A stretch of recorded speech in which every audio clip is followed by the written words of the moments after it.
Performance Multiplier, powered by Liquid IV. Fuel your play. I'm Chris Hassel. Just one preseason game left for most teams, including the Vikings. They finish up in Denver on Saturday before getting their season started with a huge game. They start with the favorite Green Bay Packers in the NFC North, but many think the Vikings could push them this season. Kirk Cousins has not yet played in the preseason. A COVID positive forced him out of preseason game one. He rejoined the team last week for joint practices against the 49ers, but did not play. Cousins expected to lead an explosive offense with Dalvin Cook and Justin Jefferson, with offensive-minded Kevin O'Connell as their new head coach.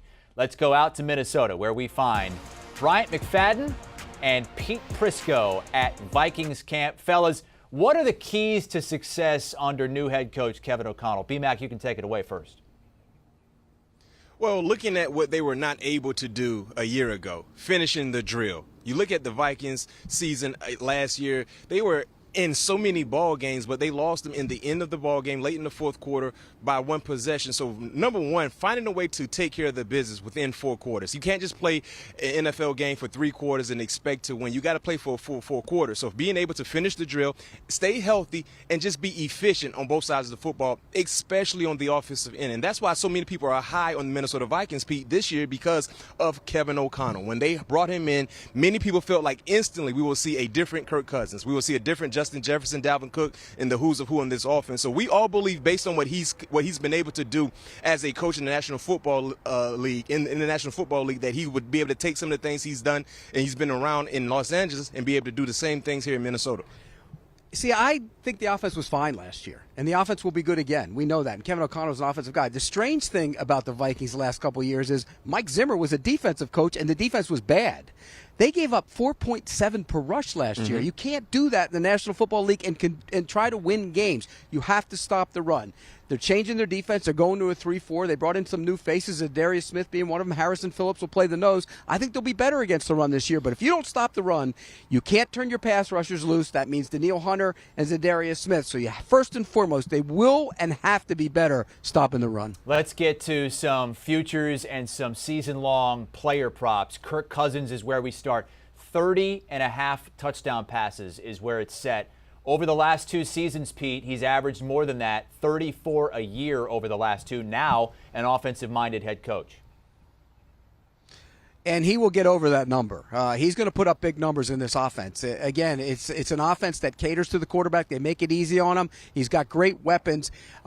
You have to stop the run. One of the things is snaps. If you don't stop the run and get a team off the field, you're not going to get as many snaps. So I think they're going to get more snaps this year on offense, and he's going to put up big numbers. He's going over that. I'm right there with you. I think we're going to see Kirk Cousins become a more efficient quarterback, more accurate, and more precise, especially in the red area. Just being able to learn and be a part of a new offense that's more entertaining, more updated than what we've seen in years past. And then secondly, let's keep it real. If this offense is healthy and Kirk Cousins is smart with the football, they're going to put up numbers. Justin Jefferson, one of the best wide receivers in the game. Adam Thielen, one of the best number 2s in the game, depending on who you're asking.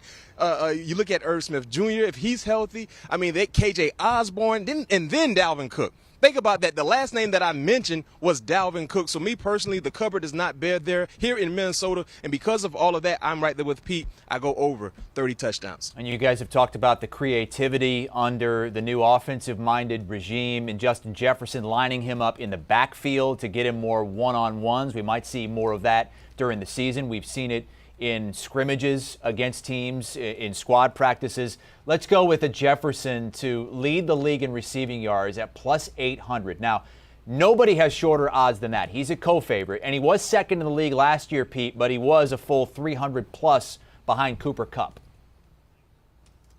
Yeah, and I think he's going to do it this year. I predicted he would do it last year. I was wrong. He came close, and he was right there. But I think he does it this year. He is on the verge of being the best receiver in the National Football League. Not quite there yet, but he's on the verge of doing it. By the end of this year, he might be. So I'm going to take the odds and say, yes, at plus 800, I will take Justin Jefferson. I agree with you. An extraordinary talented guy. I mean, when you look at the way he runs routes, the way he creates separation at the top of the route and at the end of the route, it's a thing of beauty. He's a natural route runner. He was born to run routes. And then when you factor in how they're going to utilize him in this offense, if he is playing the Cooper Cup for Minnesota this season, oh my goodness, he's going to be a big-time impactful player. The skill set, the attributes, everything that he has, we've seen he can dominate, but now being a part of a more prolific point offense, yes, over for me. I think he's going, and you said something earlier that he's on the cusp of being the best wide receiver. I think he's there. I think he's right there. I think he's really right there when you talk about some of the best pass catchers in the National Football League. But you're talking about a guy who won the Triple Crown last year. I mean, you know, in Cooper Cup, he won the Triple Crown. If Justin Jefferson wins the Triple Crown, then he'll be the best receiver in the league. But if you look at the last 2 years, right? Just the 2 years. I understand Cooper Cup had a phenomenal year a year ago. But if you look at the last 2 seasons, name me a wide receiver that has been better than Justin Jefferson. Well, Cooper Cup. Okay, there you go. But you don't believe that's going to be the case this season. You like Jefferson to lead the league in receiving yards. You guys are bullish on Vikings players. Pete, even bullish on Kirk Cousins. How about the team as a whole, Pete? The over-under win total is set at 9. They won 8 last season. Yeah, I think they're going to get over that number. I do. I think the division, when you look at the bottom 2 teams, they're teams trying to build to something. So those aren't necessarily tough games, although the Lions will be better this year. And I do think that they're going to be better on defense. You know, if you can't stop teams on defense, it doesn't matter how good your offense is. They're going to change the way they play on defense. They got better players up front.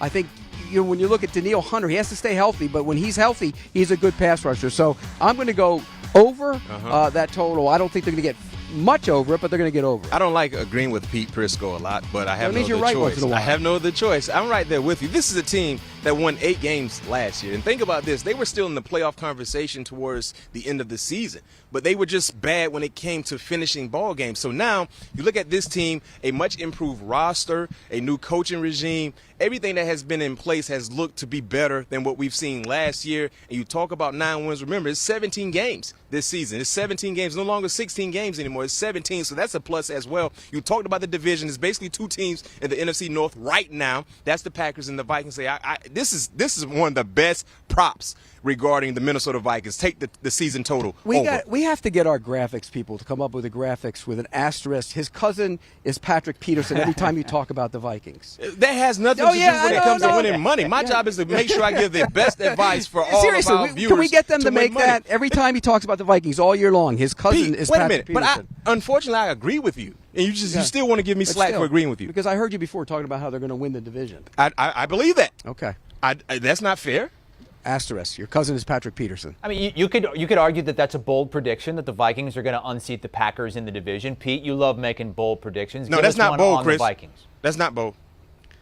My bold prediction is truly bold for me. And I want to preface it by saying it's bold, which means you have to be bold. It doesn't necessarily mean I believe it. Kirk Cousins will lead the league in touchdown passes. What do you mean you don't believe it? You're going to make a prediction that you don't think is going to happen? It's bold. They want to be Chris, bold. What you mean you don't believe? How you make a bold prediction you don't believe that can actually happen? It's a bold But you prediction. don't believe it can happen? It's possible, but I don't think it will. But it's possible. That's why a bold prediction. If you're asking me to make a prediction, he'll throw 38. How about that? Is that good for a prediction? And he might lead the league. I don't like his bold prediction at all. Can you come to me? BMac, give us a real bold prediction. Like one that you actually believe. Thank you, Chris. This is bold, and I believe this could happen. The Minnesota Vikings will make it to the NFC title game this year. And the reason why it's bold is because when you talk about NFC teams with championship aspirations, you start with the Rams, you got the Buccaneers, you got the Green Bay Packers. I mean, you got 5 teams before you get to Minnesota. Because most people don't believe, like Pete Prisco, the Vikings can win the division. So me personally, my bold prediction for the Minnesota Vikings in 2022, they will make it to the NFC title game. Print the T-shirts. Okay, BMac makes bold predictions that he believes. Pete says basically bold predictions are like predictions that, well, I'm just doing it for fun, for TV purposes, to make our producers happy. Let's go to week 1. BMac, if you like them to win the division, to go to the NFC Championship game, I got to imagine you like that you're getting points at home against the Packers week 1. Well, the most attractive bet in regards to week 1 for me is the total. I'm taking the under, and here's why. 2 divisional teams that know each other extremely well, 2 defenses that have improved dramatically. I don't expect to see an explosion of points from either side. So when you talk about divisional matchups, 2 playoff caliber teams with good defenses, good coaching staffs, I take the under when it comes to week 1. I like the under in that game, but here's a number that kind of deters me a little bit. In the last 4 games against the Minnesota Vikings, Aaron Rodgers has 13 touchdown passes and no picks. None. Not a one. He owns the Vikings in terms of what he does offensively. I'm taking the Packers minus the points, and they'll win the division. Another good juicy bet, too, as well. Just take Vikings money line. Don't even take the points. They're not winning the game. You can have all you want. Green Bay wins the game outright by a touchdown. You just said, what, really? I picked the Packers. Okay, we're going to have a side bet. Pete, stop Me and you. confusing everybody. Just give us straightforward facts like BMac does, all right? Pete Prisco, Bryant McFadden out there with the Vikings today. They're going to have practice late this afternoon, early evening in Minnesota. As our training camp tour continues on HQ, we're with the Vikings today and tomorrow. Wednesday, we are going to be at the joint practice between the Saints and the Dolphins.